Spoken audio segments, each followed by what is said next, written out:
ಈಗ ನಿನ್ನೆ ನಡೆದ ಘಟನೆ ಇದೆಯಲ್ಲ, ನಾಗರಿಕ ಸಮಾಜ ತಲೆ ತಗ್ಸುವಂಥದ್ದು. ಪಂಚೆ ಉಟ್ಕೊಂಡವ್ರನ್ನ ಒಳಗಡೆ ಬಿಡಲ್ಲ ಅನ್ನುವಂಥ ನಿಲುವಿದೆಯಲ್ಲ, ಈ ನಿಲುವು ಯಾರು ಕಾನೂನನ್ನು ಮಾಡಿದವರು? ಇವರಿಗೆ ಇಷ್ಟ ಬಂದಂತೆ ಕಾನೂನು ಮಾಡಲಿಕ್ಕೆ ಇವ್ರಿಗೆ ಅವಕಾಶ ಕೊಟ್ಟವ್ರು ಯಾರು?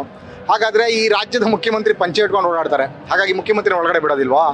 ಈ ರಾಜ್ಯದ ಕೇಂದ್ರ ಸಚಿವರೊಬ್ಬರಾಗಿದ್ದಾರೆ ಕುಮಾರಸ್ವಾಮಿ, ಅವರು ಪಂಚೆ ಉಟ್ಕೊಂಡು ಓಡಾಡ್ತಾರೆ, ಅವ್ರನ್ನ ಒಳಗಡೆ ಬಿಡೋದಿಲ್ವಾ?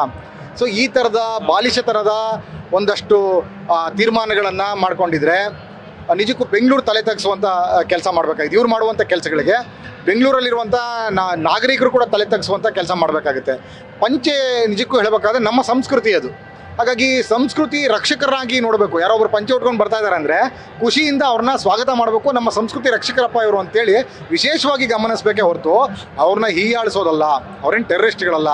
ನೀವು ಅರ್ಧಂಬರ್ಧ ಚಡ್ಡಿ ಹಾಕ್ಕೊಂಡು ಅರ್ಧಂಬರ್ಧ ಬೇರೆ ಥರದ್ದು ಹಾಕ್ಕೊಂಡು ಫ್ಯಾಷನ್ಗಳು ಮಾಡ್ಕೊಂಡು ಬರೋರನ್ನ ಒಳಗೆ ಬಿಡ್ತೀರಿ. ಪೂರ್ತಿ ಸಂಸ್ಕೃತಿಯನ್ನು ರಕ್ಷಣೆ ಮಾಡೋ ಥರದಲ್ಲಿ ಯಾವುದೋ ಒಂದು ಪಂಚೆ ಉಟ್ಕೊಂಬಂದ್ರೆ ಬಿಡಲ್ಲ ಅಂತ ಯಾವ ಥರದ ನ್ಯಾಯ ಇದು? ಹಾಗಾಗಿ ಈ ಮಾಲಿನ ಈ ತೀರ್ಮಾನದ ವಿರುದ್ಧ ಸರ್ಕಾರ ಏನಾದರೂ ಒಂದು ಗಟ್ಟಿಯಾದ ತೀರ್ಮಾನವನ್ನು ತಗೊಂಡು ಕ್ರಮ ಕೈಗೊಳ್ಳಬೇಕು.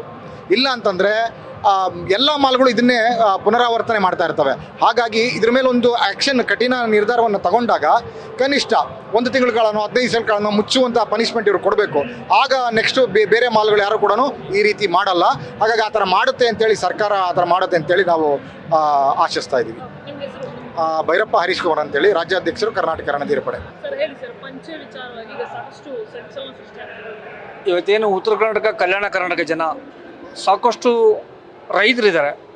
ರೈತರು ಮಕ್ಕಳು ಇಲ್ಲಿ IT-BTಯಲ್ಲಿ ಕೆಲಸ ಮಾಡಿರ್ತಾರೆ. ತಂದೆ ತಾಯಿನ ಮಕ್ಕಳು ಮಾತಾಡ್ಸ್ಕೊಂಡು ಬಂದಿರ್ತಾರೆ ಬೆಂಗಳೂರಿಗೆ. ಏನೋ ಅಪ್ಪ ಅಮ್ಮ ಚೆನ್ನಾಗಿರಲಿ ಅಂತೇಳಿ ಒಂದು ಮಾಲಿಗೆ ಕರ್ಕೊಂಡು ಬಂದಿರ್ತಾರೆ. ಆ ಮಾಲಲ್ಲಿ ನಮ್ಮ ರೈತರಿಗೆ ಅವಮಾನ ಮಾಡೋದಂತ ಭಾಳ ದುರ್ದರ್ಶನ. ಇದು ಕೂಡಲೇ ಸರ್ಕಾರ ಎಚ್ಚೆತ್ಕೋಬೇಕು. ನಮ್ಮ ಹಳ್ಳಿ ಕಡೆ ಒಂದು ಗಾದೆ ಇದೆ, ಒಂದು ಎತ್ತಿಗೆ ಹೊಡೆದ್ರೆ ಇನ್ನೊಂದು ಎತ್ತು ಹುಷಾರಾಗುತ್ತೆ ಅಂತೇಳಿ. ಅದಕ್ಕೋಸ್ಕರ ಇದು ಕಠಿಣವಾಗಿ 1 ವಾರ ಬಂದ್ ಮಾಡಬೇಕು. BBMP ಕೂಡಲೇ ಕ್ರಮ ತಗೋಬೇಕು. ಸರ್ಕಾರ ಈಗ ಅಧಿವೇಶನ ಮಾತಾಡಿದರೆ 1 ವಾರ ಲಾಕ್ ಮಾಡ್ಬೇಕಂತೇಳಿ ನಮ್ಮ ರೈತರಿಗೆ ಗೌರವ ಕೊಡೋಂಥ ಕೆಲಸ. ಯಾಕಂದ್ರೆ ಅನ್ನ ಕಡೆ ರೈತನಿಗೆ ಅವಮಾನ ಮಾಡಿದರೆ ತಪ್ಪೋದು.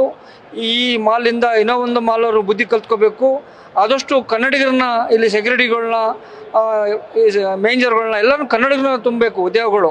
ಯಾಕಂದ್ರೆ ಈ ಬಿಹಾರದವರು ಹಿಂದಿಯವ್ರನ್ನ ಗೊತ್ತಿರಲ್ಲ ಯಾರು ಎತ್ತ ಅಂತೇಳಿ.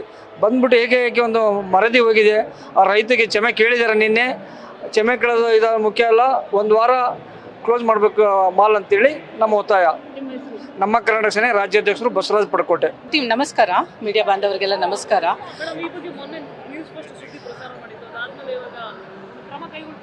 ಕ್ರಮ ಕೈಗೊಳ್ತಾರೆ. GT ಮಾಲ್ ಅಂದ ತಕ್ಷಣ ಇದಕ್ಕೇನು 2 ಕೊಂಬಿದೆಯಾ ಮೇಡಮ್? 2 ಕೊಂಬಿದೆಯಾ? ನಾನು ಕೇಳ್ತಾ ಇದ್ದೆ. GT ಮಾಲ್ ಅಂದ ತಕ್ಷಣ ಪ್ಯಾಂಟು, ಶರ್ಟು, ಟೀ ಶರ್ಟು, ಮಿಡಿಸಿ ಹಾಕೋ ಬರ್ಬೇಕಂತ ಏನಾದರೂ ಬೋರ್ಡ್ ಹಾಕಿದಾರಾ? ಅಲ್ಲ ತಾನೇ. ಪ್ಯಾಂಟು ಶರ್ಟ್ಗೆ ಇರೋ ಮರ್ಯಾದೆ ಪಂಚೆ ಶರ್ಟ್ಗೆ ಹಾಕಿಲ್ಲ.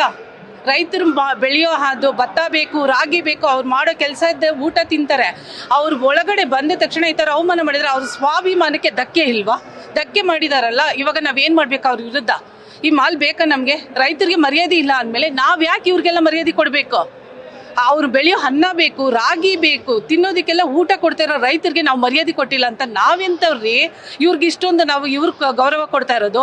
ಅದಕ್ಕೆ ನಾವು ಹೇಳ್ತಾ ಇದೀವಿ, ಈ GT ಮಾಲ್ ಯಾರಿದ್ದಾರೆ ಮಾಲೀಕರು, ಅವರು ಕ್ಷಮೆ ಕೇಳಬೇಕು. ನಮ್ಮ ರೈತರ ಪರವಾಗಿ ಕ್ಷಮೆ ಕೇಳಿ ಅವ್ರಿಗೆ ಏನು ಗೌರವ ಹೋಗಿದೆ ಆ ಗೌರವನ ತಂದುಕೊಡ್ಬೇಕು ಅಂತ ನಾವು ಕೇಳ್ಕೊತಾ ಇದ್ದೀವಿ. ಇದೇ ಥರ ಏನಾದರೂ ಎಲ್ಲ ಮಾಲ್ಗಳು ಎಚ್ಚರಿಕೆ ವಹಿಸಲಿಲ್ಲ ಅಂದರೆ ಇನ್ನು ಮುಂದೆ ಉಗ್ರ ಹೋರಾಟ ಅಂತೂ ಗ್ಯಾರಂಟಿ ಮಾಡ್ತೀವಿ. ನಾನು ರಾಜ್ಯ ಮಹಿಳಾ ಉಪಾಧ್ಯಕ್ಷೆ, ನಮ್ಮ ಕರ್ನಾಟಕ ಸೇನೆ, ಮಾಲತಿ ಶಿವನಾಗ್ ಮಾತಾಡ್ತಾ ಇರೋದು. ಒಂದು ಎಚ್ಚರಿಕೆಯಾಗಿ ಇವತ್ತು ನಮ್ಮ ರಾಜ್ಯಾಧ್ಯಕ್ಷರ ಆದೇಶದ ಮೇರೆಗೆ ನಾವಿಲ್ಲಿ ಬಂದಿದ್ದೀವಿ. ಹೋರಾಟ ಮಾಡಬೇಕು ಅಂತಾನೆ ಬಂದ್ವಿ. ಆಮೇಲೆ ಸರ್ ಹೇಳಿದ್ರು ಬೇಡ ಹೋರಾಟ ಶಾಂತಿಯುತವಾಗಿ ಮಾತಾಡೋಣ ಅಂತ ಹೇಳಿದ್ದಾರೆ. ನೋಡಿ, ಎಚ್ಚರಿಕೆ ಕೊಡ್ತಾ ಇದ್ದೀವಿ. ಈ ಮಾಲ್ ಅವ್ರಿಗೆ ಹಾಕ್ಬಿಡಿ ಬೋರ್ಡು. ಟೀ ಶರ್ಟ್, ಪ್ಯಾಂಟು, ಮಿಡಿ ಸಾಕೋ ಬಂದರೆ ಒಳಗಡೆ ಬಿಡ್ತೀವಿ. ಪಂಚೆ ಶರ್ಟ್ಗೆ ಪ್ರವೇಶ ಇಲ್ಲ ಅಂತ ಯಾಕೆ ಸೈಲೆಂಟ್ ಆಗಿದ್ದೀರಾ? ಈ ಥರ ಅವಮಾನ ಮಾಡಬೇಡಿ. First last. ಈ ಥರ ಇನ್ನೊಂದು ಎಲ್ಲಾದರೂ ಅವಮಾನ ಆದರೆ ನಾವು ಉಗ್ರ ಹೋರಾಟ ಮಾಡ್ತೀವಿ ಅಂತ ಎಚ್ಚರಿಕೆ ಕೊಡ್ತಾ ಇದ್ದೀವಿ. ಪಂಚೆ ನಮ್ಮ ಸಂಸ್ಕೃತಿನೇ. ಪಂಚೆಗೆ ಯಾಕೆ ಈ ಥರ ಅವಮಾನ ಮಾಡ್ತಾ ಇದ್ದಾರೆ? ನಮ್ಮ ದೇಶ ಅಲ್ವಾ ಮೇಡಮ್? ಬನ್ನಿ, ಮಾಲತಿ ಶಿವನಾಗ್ ಅಂತ. ರೈತರು ಬೆಳೆಯೋದೆಲ್ಲ ಬೇಕು, ಎಲ್ಲ ವ್ಯಕ್ತಿಗೂ ಬೇಕು ತಿನ್ನಕ್ಕೆ. ಈ ತರ ಮರ್ಯಾದೆ ಇಲ್ದೆ ಹೋದಂಗೆ ಮರ್ಯಾದೆ ಕಳೀತಲ್ಲ, ಅವ್ರಿಗೇನು ಕೊಡ್ಬೇಕು ನಾವು ಮರ್ಯಾದೆ ಹೇಳಿ ಅಲ್ವಾ? ರೈತರು ನಿಕ್ಕರ್ ಹಾಕೊಂಡು ಕಷ್ಟ ಬಿದ್ದು ಗದ್ದೆಲಿ ಕೆಲಸ ಮಾಡ್ತಾರೆ. ಅದು ಅನ್ನ ತಿಂತಾರ, ಚಿನ್ನ ತಿಂತಾರ, ದುಡ್ಡು ತಿಂತಾರ ಮನುಷ್ಯ. ರೈತರು ಬೆಳೆಯೋದು ಊಟ ತಿಂತಾರೆ, ಅವ್ರಿಗೆ ಮರ್ಯಾದೆ ಇರ್ಬೇಕು. ಫಸ್ಟ್ ಅವ್ರಿಗೆ ಮರ್ಯಾದೆ, ದೇವ್ರಿಗಿಂತ ಜಾಸ್ತಿ ಅವ್ರಿಗೆ ಮರ್ಯಾದೆ ಕೊಡಬೇಕು. ಹೌದು, ನಮ್ಮ ಕರ್ನಾಟಕದಲ್ಲಿ ಎಲ್ಲ ಸಂಸ್ಕೃತಿನೂ ಇರಬೇಕು. ಎಲ್ಲ ಅಳಿಸ್ತವ್ರೆ ಇಂಥ GT ಮಾಲ್ಗಳು ಆಗಲಿ, ಪ್ರತಿಯೊಬ್ರು ಬೇರೆ ಹೊರದೇಶ ಅವ್ರಿಗೆ ಇದು ಕೊಡ್ತಾ ಇದ್ದಾರೆ ಹೊರ್ತು ಇಲ್ಲಿಯವ್ರಿಗೆ ಯಾರಿಗೂ ಮರ್ಯಾದೆ ಕಳೀತಾವ್ರೆ ಅಷ್ಟೇ.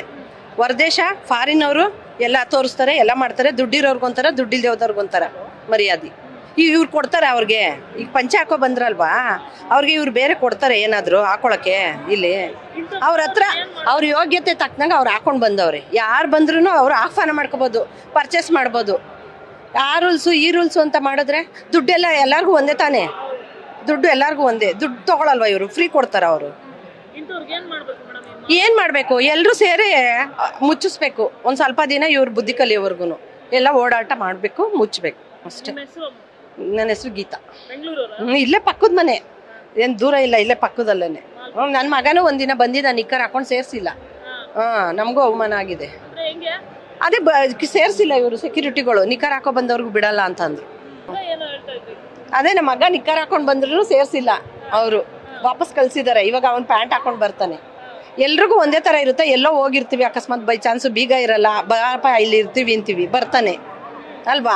ಎಲ್ಲ ಥರನೂ ಅಡ್ಜಸ್ಟ್ ಮಾಡ್ಕೊಂಡು ಹೋದ್ರೇ ಇವರು ಬಿಸ್ನೆಸ್ ಮಾಡೋಕ್ಕಾಗೋದು. ಸುಮ್ಮನೆ ಹೆಂಗೆ ಬೇಕು ಹಂಗೆ ಮಾತಾಡ್ಕೊಂಡು ಹೆಂಗೆ ಬೇಕು ಹಂಗೆ ಇವರು ರೂಲ್ಸು ರೆಗ್ಯುಲೇಷನ್ ಮಾಡಿದ್ರೆ ಪಬ್ಲಿಕ್ಕಿಗೆ ತೊಂದರೆ ಆಗುತ್ತೆ ತಾನೇ, ಪರ್ಚೇಸ್ ಮಾಡೋಕ್ಕೆ ಬರೋರಿಗೆ ಅಷ್ಟೇ ಮೇಡಮ್. ಗೀತಾ. ನ್ಯೂಸ್ ಫಸ್ಟ್, ನಿರ್ಭೀತಿಯಿಂದ ನಿಮ್ಮ ಪರವಾಗಿ.